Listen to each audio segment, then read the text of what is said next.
à propos, il y a M. Claude Louara, ceux qui ont allé journaliste, chroniqueur, tout journaliste d'investigation, dengue ba congolais ba me qualifiaka. Il faut que moi histoire y a événement ou bien ba acteur majeur y a malheur y a ba congolais ezali banane. Mais c'est louer cause y a malheur na biso ezali Félix c'était. Félix c'est un frétin. Oto bengana Swahili tona lingala ndakala. Mais bambisi ya minene o bazoko mela biso bazali wana. Baza banane. Ezali ba démocrate américain. Na ntango ya mandat ya Bill Clinton. Na suko ya deuxième mandat na ye ayebisaki Kabila ke na ko silisa mandat na ngai te sanke ngana bomayo. Laurent Désiré Kabila sanke yo olongwa na pouvoir. Bill Clinton atindilaka Mobutu ambassadeur moko komona ye Richardson oyo ayaka koyebisa Mobutu keno tension ya opposition eleki tika pouvoir abdiquer soki oboyi on va ramasser ton cadavre dans les rues de Kinshasa. Les premiers acteurs ya malheur na biso ce sont les démocrates, les américains avec Bill Clinton. Donc depuis longtemps Congo ezalaka ya ba américain. Soki botangi beaucoup intitulé Le fantôme du roi Léopold II. Bokomona l'historicité Congo et Utawapi et qui était le premier à reconnaître, à financer na exploration na banini bien que bazalé kumila kisate que ezalaki ba américain que ce sont eux qui sont propriétaires ya Congo. Cause principale ya malheur na biso ezali ba américain pour mettre la même mise sur les ressources tant minières que forestières na kati ya Congo. Ne cherchons pas à contourner la vérité en présentant seulement Félix Tshilombo comme étant la cause principale. Ça, c'est un mensonge et c'est une entorse à l'histoire. Claude Louara Azali qui utilisait méthode nazie et a présenté Mutumoko comme étant la cause principale y a malheur na biso.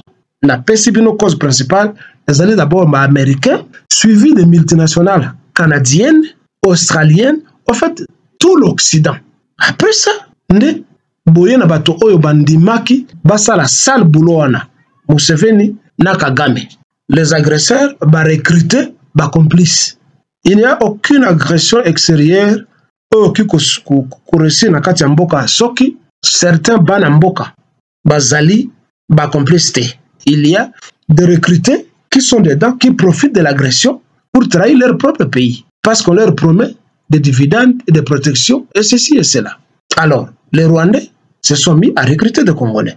Entre autres, bateau Oyo, Barejouniaka, Afdel les réseaux au quota. Naba Moussousou, o ba pesa ki bango, ba poste ministériel, ba poste à gestion d'entreprise publique, semi-publique, ti nabolelo, neti Remo Chibanda. Le Mouloubala, qui était allé signer accord Oyo, que le professeur Kalele avait dénoncé, bas à 300 km donc de Bukavu, et comme à Tina Kindu. C'est un intellectuel, n'est-ce pas? Un homme de droit, etc. etc. Mais à Keiko signé que bah pèse à 300 km, il y a Congo, là-bas agresseur. Félix Tshilombo n'était pas là. Remo Chibanda. Des gens tels que Louara qui se tapent de diplômes, de licences et tout ça. Ce sont ces gens-là qui ont plongé le Congo dans la merde. Félix n'était pas là. C'était des intellectuels. Pero Louara continue à dénoncer le détournement, le vol des deniers publics par Félix seulement. Pero Louara. Je pense que tu as de l'oxygène dans ta tête et ça peut te réveiller maintenant. Tu n'es pas encore mort. You are not brain dead. Ou tu as une perte de mémoire.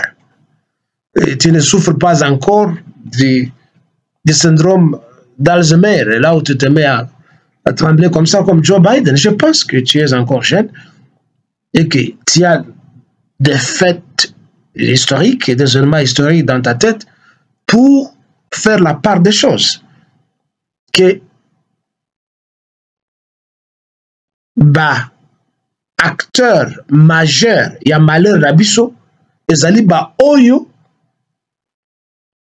ozali contourner, ozali couvrir et nous présenter seulement une seule personne. Yé atangate, asalate, livreur de pizza, buveur de chivas, danseur, matanguiste. Il n'y a que ta bête noire là. Essayez de remuer le passé. Naba fait oyongana zoko yebsayo pour voir que malheur nabiso et outi musika que c'est Bill Clinton et les démocrates. Je te demande dans tes prochaines sorties, ce que tu appelles des émissions, de commencer à t'attaquer, même dans un anglais boité, à Bill Clinton, à son épouse, Hillary Clinton, aux démocrates et aux Américains en général. Ce sont eux la source du malheur Nabiso. Et quitter la voie tracée de la méthode propagandiste des nazis, de répéter les mensonges pendant que la vérité se trouve ailleurs. Félix, le livreur de pizza, mais il a travaillé. Dans son CV, il a écrit « J'avais livré des pizzas ». Moi, sinaye, azaye kolongola, nyei, na masoko ya mindele, ya basi ya mindele, na kati, ya ba homme de vieillard.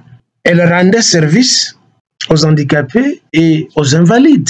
C'est la même chose quand nous sommes malades, enfin quand nous naissons. Nous sommes des invalides. Nos mamans, balongola biso nyei na masoko, baka usaka miyo na biso, baka usaka masuba na biso, bachangaka biso bakouche. Raison pour laquelle nous devons respecter nos mamans. C'est la même chose que bateau basala kanaba homme de vieillard. C'est boulot, c'est payant. Si toi tu trouves ça comme n'étant pas un boulot, alors la fois passée, qu'est-ce qu'on appelle le travail? Donc pour toi, un paysan, un agriculteur, un fermier, c'est un vaurien. Un jardinier, un laveur de piscine, un charpentier, ça c'est pas du travail.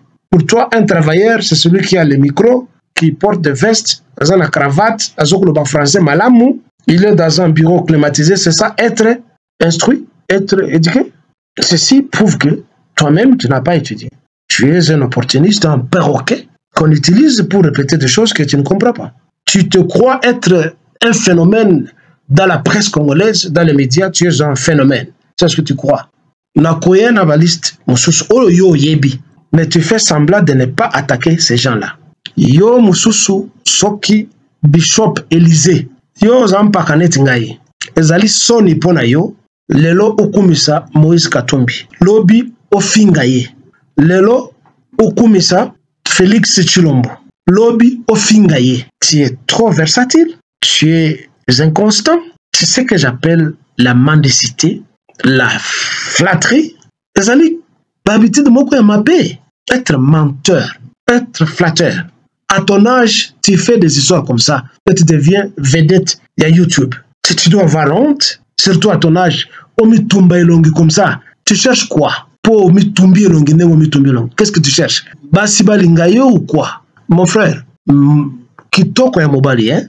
Ezali kozala na musala. Ezali kozala na mbongo ou bien ali futa. Ezali être responsable. Ya yomoko na libuta na yo, ça signifie moi si na bana na yo, si tu as la chance d'avoir des enfants. Mais tu ne peux pas vivre en flattant, en mentant, tu souffles du chaud au froid, comme Joël Kandé, comme Pero Luara. Tout le monde qui vous suit, Monsieur Élysée, se moque de toi et rit. Heureusement que yo papa na bana, papa na bana, à ton âge là, tu dois quand même te respecter.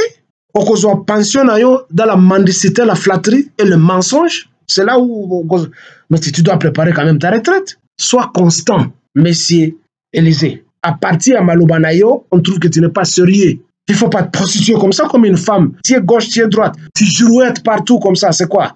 C'est ça la politique. Dans un son, il y a des pèses. La partie de la il y a des pèses.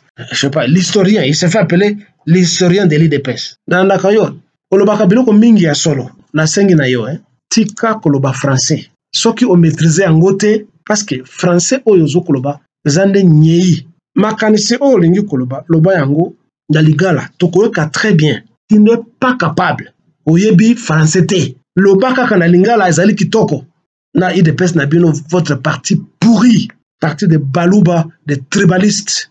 Popolipon, popolipon, popolipon, popolipon, popolipon. Beaucoup de nos palais, ba diaspora, beaucoup de nos palais, ba combattants, beaucoup de nos palais, ba congolais. Au monde entier, na 5 continents, mon kili mobimba, bo s'abonner na Congo Dialogue. Info la sûr. Et repesa ma solo. Dialogue esengi boyokani, dialogue esengi bolingani, dialogue esengi tosangana. Biso nyonso ba congolais toza na monde entier. To s'abonner na Congo Dialogue Info.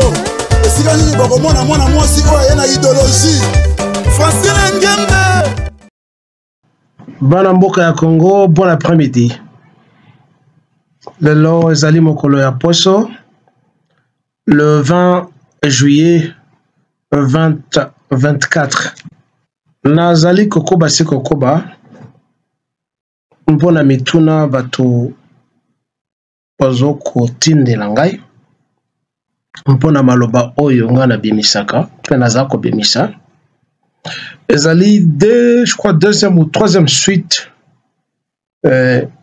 na maloba oyo nazoloba à propos ya monsieur Claude Louara ye na Joël Konde na ba faux journaliste mosusu oyo ba soutenaka occupation na ba occupant faisant semblant d'être des patriotes qui se battent pour la libération du Congo. Donc maloba oyo na lingi na loba maintenant ezali suite et maloba oyo na loba qui il y a une ou deux semaines na ba sortie médiatique on azali ko sala. Certains diront que je m'acharne sur eux. Non, je dis que c'est une suite logique. Ce que je n'ai pas pu dire, ce qui les canissés Lingay, je continue à faire une autre sortie. Donc, ne vous fatiguez pas. Toutefois, YouTubeiste était. Je parle seulement pour démontrer quelque chose. Alors, la fois passée, na takaki Louera, soki Louaro, oyo toujours à continuer à koloba ke le seul ou le principal malheur nabiso, cause en malheur nabiso, zali Félix Tshilombo. Et puis, na kati ya maloba, ya soka on aloba ki, na yebsa ki eki, soki ozali journaliste, chroniqueur, tout journaliste d'investigation ndenge ba congolais ba me qualifiaka. Il faut oyo kolomwa histoire ya ba événement. Alors na kozala trop classique te pour la bonne compréhension de tout le monde. Na bani série oyo ya ko démontrer la cause principale ou bien ba acteur majeur il y a malheur et pas congolais, ezali banane. J'ai dit ceci, on peut contredire Pero Louara, Joël Konde, Naba Moussous. Tout en sachant que je ne défends pas Félix Tshisekedi parce que je ne peux pas le défendre. Naïb Sakiye qui n'a qu'à défendre le jour où il va fermer les frontières et il va déclarer la guerre ou lancer l'assaut sur Kigali. Sans cela, il faut abosser. Alors, monsieur Louere, cause y a malheur nabiso, ezali Félix était. Félix c'est un frétin. Otobengana, Swahili tona lingala ndakala.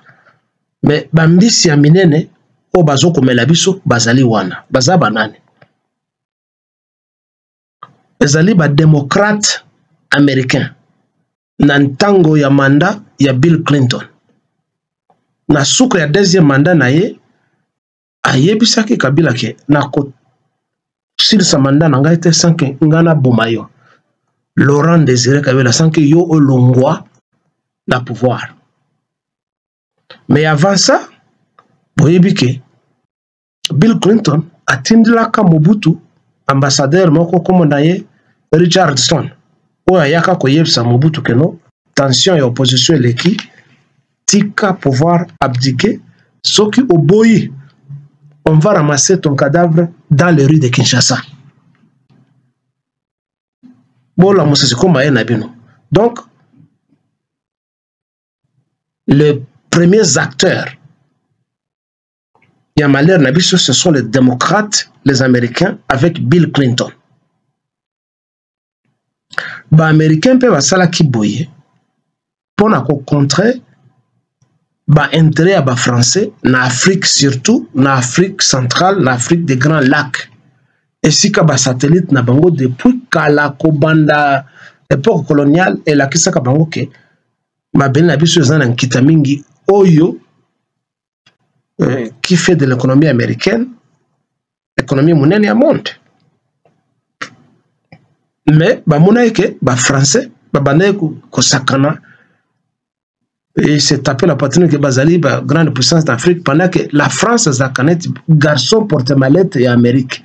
Amérique atteint Kabango, yo salaboy, salaboy, salaboy. Ainsi, la France est devenue gendarme et Afrique. Mais la France, Zali, attend à pouvoir mon côté devant l'Amérique. Il faut boire baquet. Historiquement, l'ère Léopold II Alingi Abanakozo à Congo peut azui Congo lors de la conférence à Berlin de 1884. Pays à Liboso où il reconnaissait que Congo est Congo souverain, il y a Léopold II et c'est là qui est Amérique. Un peu Amérique est Tindaka. À l'époque, certains visiteurs, certains pasteurs, certains explorateurs, Bayaka Kala. Ce n'était pas la France. Donc, depuis longtemps, Congo et Zalaka, il y a des Américains. Soki Botangi beaucoup, intitulé Le fantôme du roi Léopold II. Beaucoup mona l'historicité Congo et Utawapi et qui était le premier à reconnaître, à financer l'exploration na banini banini. Bien que Bazalé Kumila Kisate, que Ezalaki ba américain, que ce sont eux qui sont propriétaires à Congo. Alors, dans le siècle moderne, ba américain ba décida que donc ko benga na France, na Afrique centrale, pe na région il y a Grand Lac, donc il y a Grand Maboulou, il y a lac, où il inclure Congo, Rwanda, Burundi, Ouganda, na côté à Tanzanie, tout le monde est là, comme les Akamine étaient pour le Canada, tous les Akamine, lac Albert, lac Soki Mobutu, lac Tanganyika, lac Kivu. Donc les Américains ont décidé, il y a ko benga na France, et puis ba s'accaparer na ba minerais stratégique Oyo et Zalaka na Afrique centrale. Et quand on parle de l'Afrique centrale, ils allaient le Congo surtout parce qu'ils allaient monter en Afrique. Ils allaient Rwanda. Rwanda, petit à petit, ce que vous avez, et comme déjà à côté Afrique de l'Est. Mais Motema, il y a un continent, ils allaient Congo. Pour le faire, ils ont intimidé Mobutu. Parce que Mobutu Zaki Motonabango pendant 32 ou 33 ans. Exploité, Mobutu n'a fait que se réjouir, il y a le coup Mopé Aïba, n'est-ce américain basé Koyiba. Donc Mobutu Zaki n'était chien gardien, il y a un impérialiste au Piaka Congo pendant longtemps, parce qu'on continue à copier Congo. D'ailleurs, Monique, nous autres, on a essayé l'embi. Il n'y a pas de gagner, mais pour la couper, il faut qu'on humilie. Pour présenter le contraire, il y a slogan naye mpe ya kombo naye oyo ami benga yemoko Seko. Parce qu'il était né Joseph Désiré Mobutu. Alors à cause de l'orgueil na contrat oyo asignaka na ba américain alobi le fait que na pesi ba américain biloko nyoso ba garantie que na kozalona ti libela nde l'air ba bimisi politique et authenticité, recours à l'authenticité a bimisi comme naye c'est Seko Mobutu l'Éternel en Kiswahili tolobi Mobutu wa milele na milele. Et finalement balakisi pendant qu'il est vivant que akoki kozala l'Éternel te bayokisi soni babengani eneti mbwa par l'entremise des Ougandais et des Rwandais et des autres nde bakoti sous prétexte que bazako libérer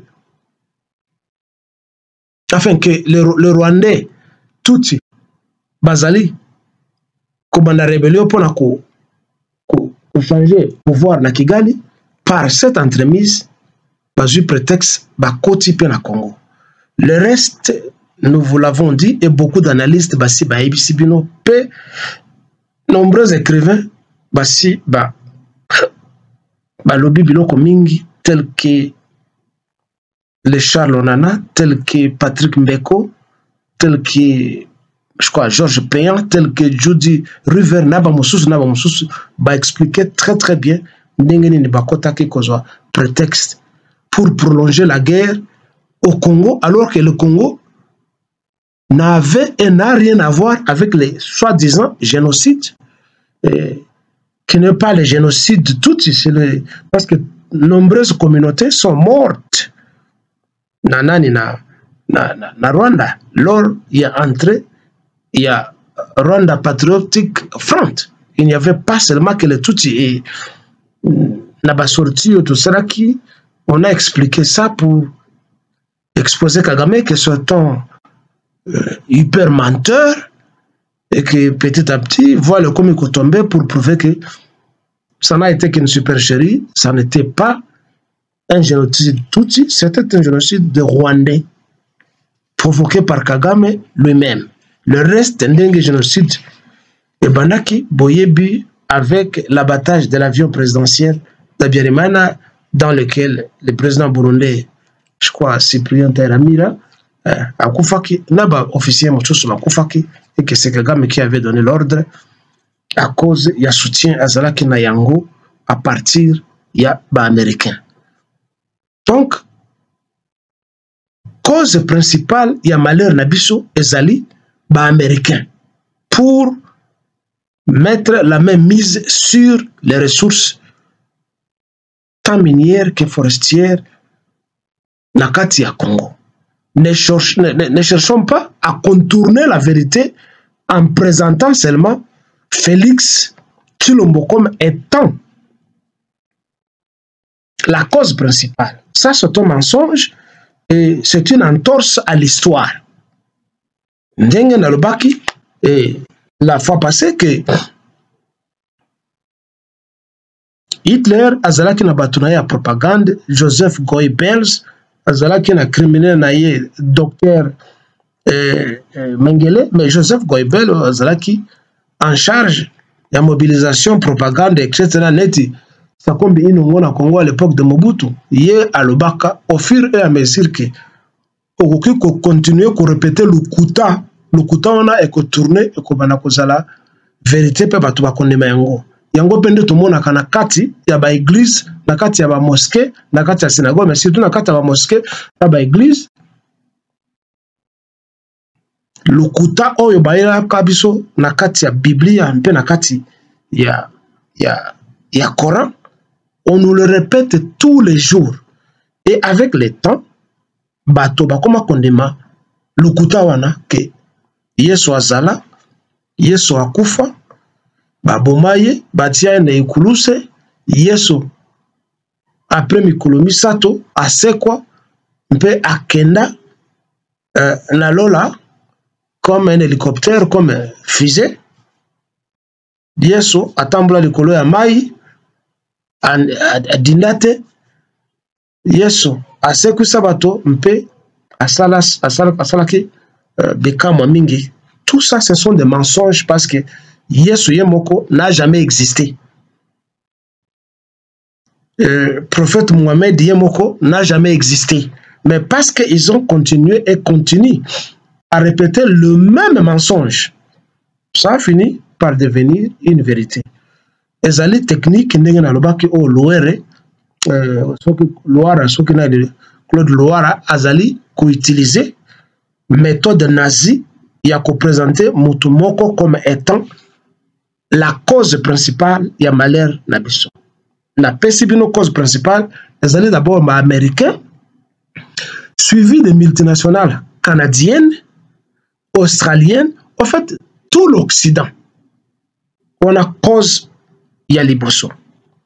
Après ça, nde boye na bato oyo bandimaki basala sale boulot wana Museveni na Kagame. Lelo oyo boyoki premier ministre britannique oya sika asengi Kagame azongisa mbongo nyonso wana ya zwaki pour une tentative ya transfèrement ya ba immigrants au bazaka na Londres batina bango na Kigali pe na banda kwa baneko totonga pona kwa kera bango biloko ezaki ya lokuta quoi, parce qu'on voulait mettre des terroristes au Rwanda pour s'attaquer au Congo. C'était ce qui était derrière ça. Lelo Kagame albino zaninga était c'est pas moi qui tue les Congolais. Ce sont les impérialistes parce que ce sont eux qui m'ont armé et qui prennent toutes les ressources, pas moi. Vous voyez que Kagame a commis un agresseur mineur dans la chaîne d'agression.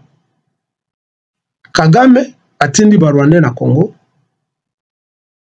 James Kabarebe, jusqu'à ce que bâti Babomi, Laurent Désiré Kabila, bâti Mwana Nabango, Hippolyte Kajambere Kanambe, alias Joseph Kabila, comme président. 18 ans à régner. Yepe Azali, un fretin, nakati ya chaîne, ya agression. Nakati ya Congo Sikoyo. Les agresseurs ba recruter ba complices. Na ibisa ki bino la fois passée que il n'y a aucune agression extérieure qui kouresi nakati ya mboka soki certains bana mboka bazali ba complicité. Bon, ça arrive parfois des agressions comme ça, mais très souvent il y a des recrutés qui sont dedans, qui profitent de l'agression pour trahir leur propre pays.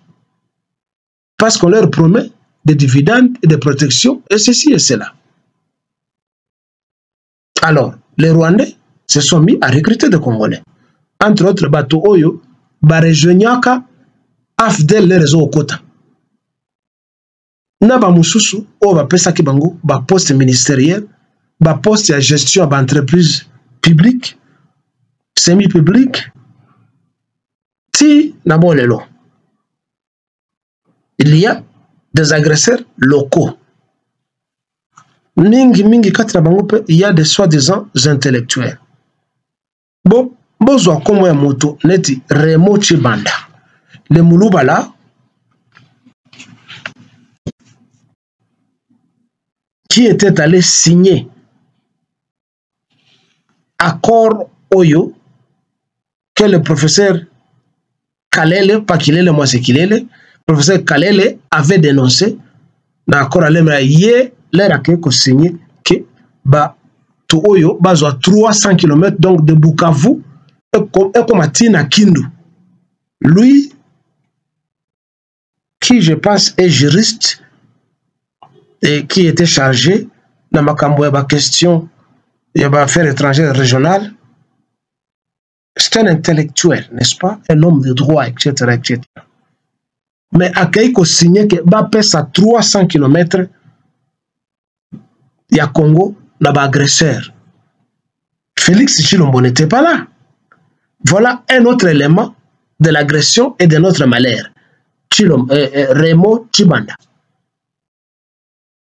Tous les membres du PPRD, il y a Assemblée nationale à l'époque, il y a Sénat, qui avait accepté, il y a continué à proclamer les politiques comme vainqueurs des élections, bien qu'ils avaient l'appui de la force extérieure. vainqueur des élections oyo bavotaka ye te boyebi yango baélection liboso Jean-Pierre Bemba moto alekaka ya mibale Étienne Tshisekedi moto azalaki voté ya misato c'est toujours donc on a toujours continué ya misato on a toujours continué à imposer le même type comme étant vainqueur jusqu'à ce que à même biso na 18 ans bakei lisusu ko toucher na constitution que non le président reste en place jusqu'à la nomination et à l'installation du nouveau président. À ça, les sous qui 2 ans, qui 3 ans, qui faisait ça? Ce sont des intellectuels au Bazala qui Bazali n'a pas de diplôme, Bakene na université, Batanga, Koleka, Félix Tshilombo. Ce sont eux qui ont fait ce sale boulot de maintenir Hippolyte Kajambere Kanambe comme étant président jusqu'à le nommer dans toute immunité. Donc, pour ne pas être puni, na ba crime nyo so sala, ba nommé sénateur à vie. Et puis, ba signé, il ne peut pas être poursuivi na ba crime nyo so oyo sala pendant tout ce temps depuis qu'il y a kota na kati ya Congo. Qui ont fait ça? Ce sont les intellectuels. Ce sont les diplômés. Des gens tels que Loara qui se tapent des diplômes, des licences et tout ça. Ce sont ces gens-là qui ont plongé le Congo dans la merde. Félix n'était pas là. C'était des intellectuels. Pero Loara continue à dénoncer le détournement, le vol des deniers publics par Félix seulement. Ndenge na loba que la fois passée, ezali à solo. Félix aza moyibi. Mais ce qui côté le lot pour ceux-là qui ont les moyens, côté le lot na YouTube, ton yao, dans les moteurs de recherche, beaucoup kuta documentaire moko intitulé la richesse personnelle, la richesse cachée de Joseph Kabila. En anglais, on a écrit The Hidden Wealth of Joseph Kabila. Le commentateur, avec des preuves à l'appui, nous cite un montant de 15 milliards de dollars américains cachés dans des banques à travers le monde appartenant à Joseph, entre guillemets, soi-disant Kabila. 15 milliards. En anglais, on parle de billions. Le documentaire s'intitule Joseph Kabila, la fortune cachée.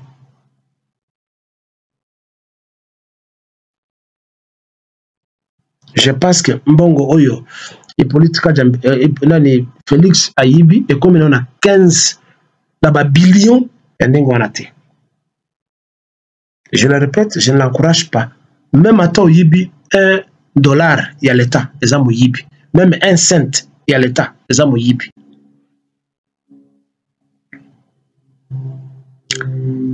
L'ère Hippolyte Kajambere Kanambe, à côté ici, les passeports biométriques na Congo. Batuba Bandakako, ba changer ba passeport à Kalezalaka, ba côté ici passeport biométrique. Marché wana, yé moko. Petit frère na yé, ce qui petit frère na yé, Lokuta, Zoé Kabila. Sœur na yé, ce qui sœur na yé, otoyebe azakatante, parce que ce kota est longia genette, azamo kolo. Ok, kozala, li passe à Joseph Kabila te, yé pe azui par mosusu, en même temps, bazalaki, ba membre, ba député parlementaire, les deux frangins là. Mais ba pesi bango, ba passeport nyoso ya Congo, Mbongo, et que na Joseph Kabila, na Hippolyte Kajambere Kanambe, enfin, Hippolyte Kajambere, na sœur na yé, soit disant sœur na yé, na frère na yé.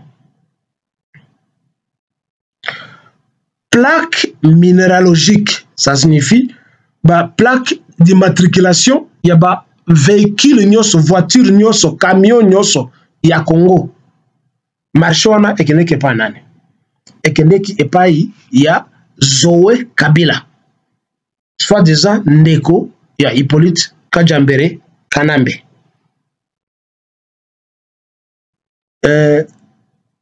Pero Luara.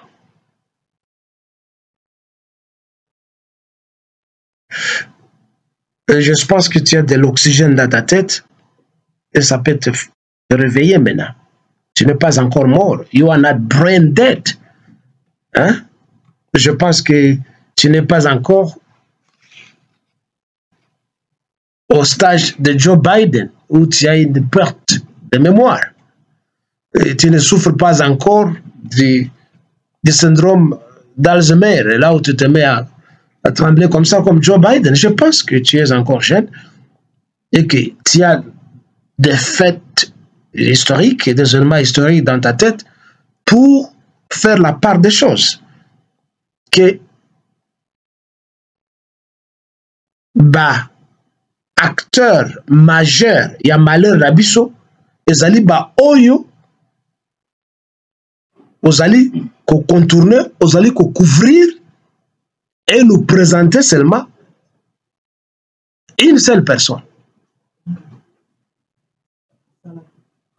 Yé atangate, asalate, livreur de pizza, buveur de chivas, danseur, matanguiste. Il n'y a que ta bête noire là. Essayez de remuer le passé. Naba fait oyongana zoko yebsayo pour voir que malheur nabiso et outi musika. Que c'est Bill Clinton et les démocrates. Je te demande dans tes prochaines sorties, ce que tu appelles des émissions, de commencer à t'attaquer, même dans un anglais boité, à Bill Clinton, à son épouse, Hillary Clinton, aux démocrates et aux Américains en général. Ce sont eux la source du malheur Nabiso. Tu vois ça? Je pense que tu commences à comprendre. Et que tu vas moduler ta voix et modérer ta façon de parler. Et quitter la voie tracée de la méthode propagandiste des nazis, de répéter les mensonges pendant que la vérité se trouve ailleurs. Remue le passé et tu verras. Comme je te dis, en disant ce que j'ai dit, je ne défends pas et je ne défendrai pas Félix Tshisekedi ou Tshilombo. Je voudrais seulement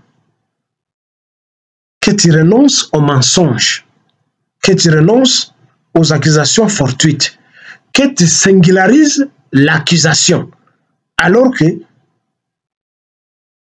il y a plusieurs acteurs qui ont dégénéré, misère n'a malheur n'a biso.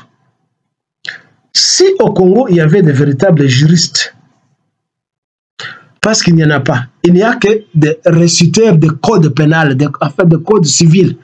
Les gens qui viennent de te dire, d'après le livre tel de code pénal, article tel, ce sont des perroquets qui répètent ce qui est dans les livres, mais qui sont incapables de poser des actes juridiques comme ça s'est fait sous d'autres cieux.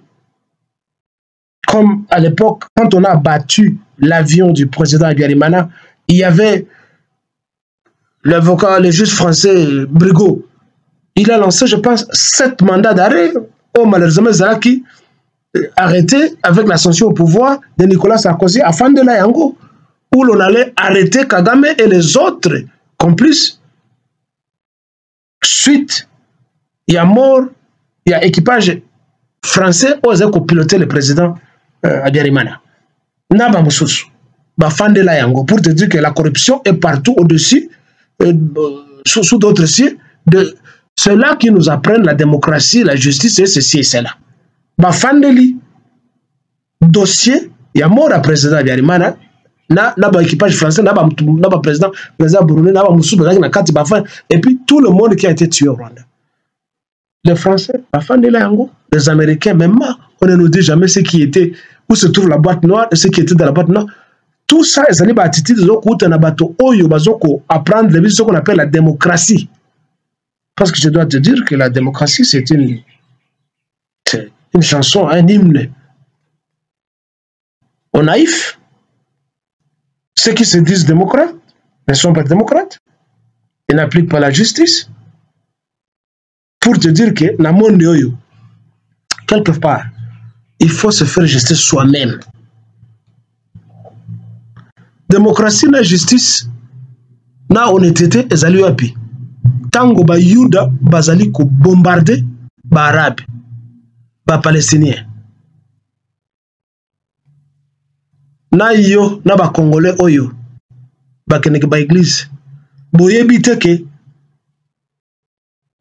les Juifs na Israël oyo dont on parle dans la Bible, c'est une histoire romancée que ça n'existe, ça n'a pas existé. Et que Mboka oyo babengi Israël et bandaka en 1948. Parce que ça n'a pas existé. Tout ce qu'on raconte là, le royaume de David, le royaume, ça n'a pas existé. David a été roi dans quel pays? Oh, Salomon, le roi sage, qui avait fait... Salomon a été roi dans quel pays? Dites-nous, dans quel pays? Mais, comme je t'avais dit, il faut le kanakati a passé pour comprendre Mokili et évoluer ndengeni peso kuvoluer ndengeni. Comment est-ce que ba Yuda o bazanezre ba utaka wapi bazalaka wapi bazalaki wapi? Est-ce que bazalaki ba véritable Yuda or ba Yuda ezalaki biso bato mwino nde tuzaya kofanda wana? Oyo bozo kotanga na kati ya Bible, c'est un roman, c'est un mythe. Ça n'a pas existé. Alors, avant de condamner Moto, tu dois faire une récolte et abandonner avant de conclure tes propos.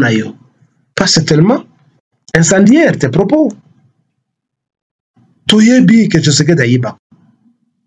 Azoko yiba parce que ma préparaka est terrain par des intellectuels comme toi qui sont des mendiants, des voleurs et des flatteurs, qui se cachent sous des titres professeurs d'université, constitutionnalistes, ceci et cela, qui mettent leur intelligence au service d'un idiot qui vient marcher sur eux. Combien d'histoires n'a-t-on pas apprises? Comment votre Joseph Kabila a dit que bêta, le ministre naye, n'a pas André Kimbuta ko bêta bango bambata. Les professeurs, ceux qui conseillent en matière de sécurité, avec au Goufawa, dans l'hôpital na Afrique du Sud. Yé moko abeti bankuba pou mpaka mobali abeti abomie. Mais ils ont mis leur intelligence au service d'un idiot, de quelqu'un qui n'a pas étudié. Qui est intelligent? Qui n'a pas étudié? Entre Bango et Félix. Il faut faire le parallélisme quand même. Félix, le livreur de pizza. Mais il a travaillé. Il a travaillé. Dans son CV, il a écrit « J'avais livré des pizzas. » Moi, sinaye, azaye kolongola, nyei, na masoko ya mindele, ya basi ya mindele, na kati, ya ba homme de vieillard. Elle rendait service aux handicapés et aux invalides. C'est la même chose quand nous sommes malades, enfin quand nous naissons. Nous sommes des invalides. Nos mamans, balongola biso nyei na masoko, baka usaka miyo na biso, baka usaka masuba na biso, ba changeaka biso ba couche. Raison pour laquelle nous devons respecter nos mamans. C'est la même chose que bateau basala kanaba homme de vieillard. C'est boulot, c'est payant. Si toi tu trouves ça comme n'étant pas un boulot, alors la fois passée, qu'est-ce qu'on appelle le travail? Donc pour toi, un paysan, un agriculteur, un fermier, c'est un vaurien. Un jardinier, un laveur de piscine, un charpentier, ça c'est pas du travail. Pour toi, un travailleur, c'est celui qui a le micro, qui porte des vestes, dans la cravate, dans français malamou, il est dans un bureau climatisé, c'est ça, être instruit, être éduqué. Ceci prouve que toi-même, tu n'as pas étudié. Tu es un opportuniste, un perroquet qu'on utilise pour répéter des choses que tu ne comprends pas. Je te demande d'être modéré et de cesser des envolées inutiles. Tu te crois être un phénomène dans la presse congolaise, dans les médias, tu es un phénomène. C'est ce que tu crois. On a un orgueil, il y a Pamba.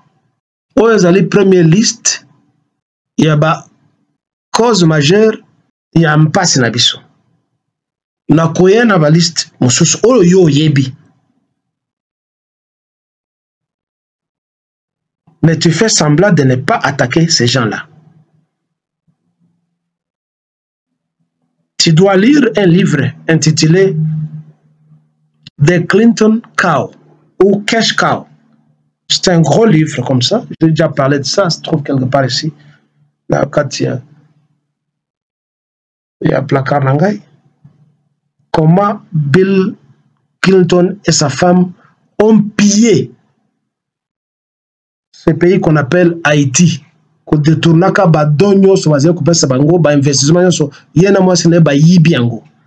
Ils sont aussi la cause majeure. Il y a Haïti.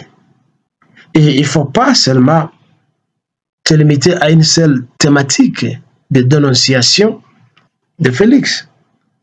Ba Félix na Congo, bazali mingi. Batia kaye wana, balubi, biso, okuti biso na toyibaka.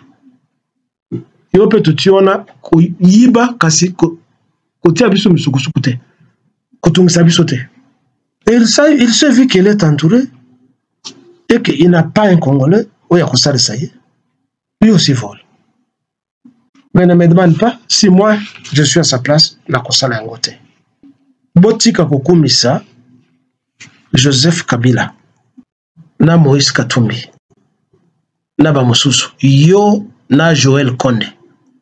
Botika Kokumisa, Batwana, ce sont des criminels. Yo Mususu, Soki, Bishop Élysée. Yo zampa kaneti ngai. Ezali soni pona yo. Lelo okumisa Moïse Katumbi. Lobi ofinga ye. Lelo okumisa Félix Tshilombo. Lobi ofinga ye. Tu es trop versatile. Tu es inconstant. C'est ce que j'appelle la mendicité. La flatterie, ezali l'habitude de moko ya mabe, être menteur, être flatteur. À ton âge, tu fais des histoires comme ça, et tu deviens vedette de YouTube. Si tu dois avoir honte, surtout à ton âge, on me tombe longue comme ça, tu cherches quoi? Pour me tomber longue, qu'est-ce que tu cherches? Basibalingayo ou quoi? Mon frère, kitoko ya mobali, ezali kozala musala, ezali kozala na mbongo ou bien ali futa, ezali être responsable ya yo moko na libuta na yo. Ça signifie moi si na bana na yo si tu as la chance d'avoir des enfants. Mais musala d'abord nde kitoko ya mobali. Moussala ezali n'importe quel moussala à part koyiba. Bon, il y a ceux-là qui ont fait leur vie en volant. Mais moussala ozo ko pesa yo salaire. Les autres personnes foutent. Mais tu ne peux pas vivre en flattant, en mentant. Tu souffles du chaud au froid, comme Joël Kandé, comme Pero Luara. Ça, c'est du Mpukumuni jazz. Bampuku ndo asaka nengwana. Assoui. Assoui. C'est ce que vous faites. Et tout le monde qui vous suit, Monsieur Élysée, se moque de toi et rit. Heureusement que la technologie est perdue comme mon côté. Nous avons beaucoup de DVD naïo depuis au Bandai Bilokoyo avec Pascal Bakole à l'époque. Et ceux qui te revoient, comment tu insultes Félix Chulombo, comment tu insultes Kabila, comment tu insultes Moïse Katumbi, après au Balouki, comment tu Moïse Katumbi. Yo, papa Nabana, sauf que papa Nabana. À ton âge là, tu dois quand même te respecter. Tu cherches quoi? Qu'est-ce que tu cherches? En mentant, en flattant, qu'est-ce que tu cherches quoi? Au cause de pension dans la mendicité, la flatterie et le mensonge, c'est là où. Mais si tu dois préparer quand même ta retraite. Hein? Si tu dois penser à ta retraite, tu ne vas pas aller dans la retraite par les mensonges, par la flatterie. Tu vas perdre ta vie comme ça. Et ça prouve que tu n'aimes pas le Congo et que tu n'es pas patriote. Sois constant. Monsieur Élysée, toi qui t'appelles, je ne sais pas, prophète ou je ne sais pas quoi. Tu te tapes la poitrine dans un lit prophète, dans un lit spécialiste. Tout ça, c'est rien. À partir de Malobanayo, on trouve que tu n'es pas sérieux. Tu dois être constant. Il ne faut pas te prostituer comme ça, comme une femme prostituée. Tu es comme une femme dévergondée. Hein? Tu manges à tous les râteliers. Tu es gauche, tu es droite. Tu girouettes partout comme ça. C'est quoi? C'est ça la politique.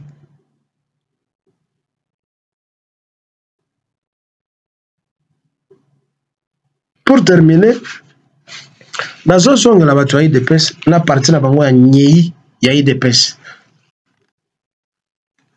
Ce qui bolandi, de qu'on a vu son moko, Mongala, Albakalingala très très bien. Type Moko Boy, comme on a eu, celui qui se fait appeler, comment ça? Il se fait appeler,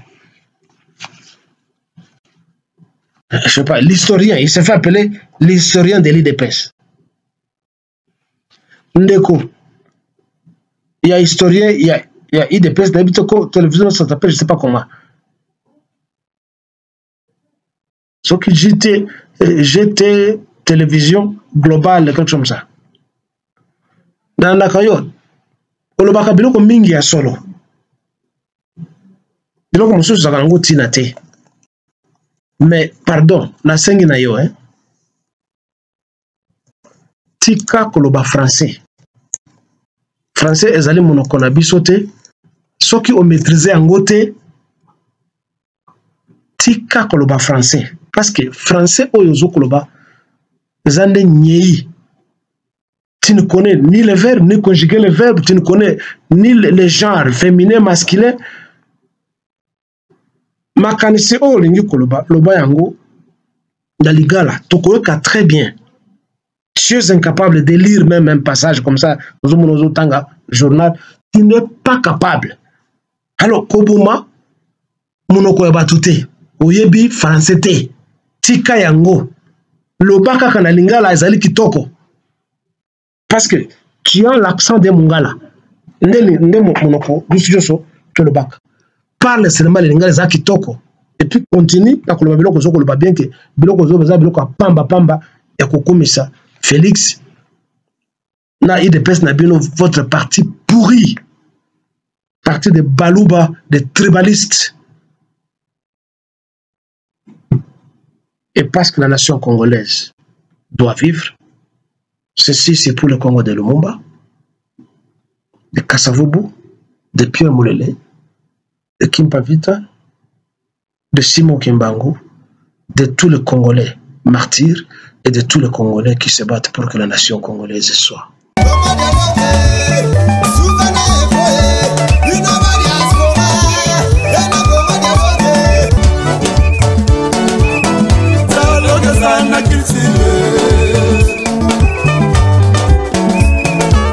Oye na société ba société belé boyoka nesa te tokoma na ba foyer ndenge moko papa na mama dialogue eza te ekoma lobi mwana bimi faser akimi ndaku mwana komi na balabala mwana komolala na wenze mpo nini dialogue eza te na ba foyer. Omoni lelo mindele basanganaki basali ero mbongo ekomi makasi mpo na dialogue nde esali dollar lelo esala makasi, dialogue nde esali lelo livre sterling ezala makasi. Yango moni dialogue eza nécessaire na vie na biso. Dans tout ça dialogue eza unitaire. Tcha Chikicha Congo dialogue, Congo dialogue, Congo dialogue. Tosaboni biso nyonso na Congo dialogue.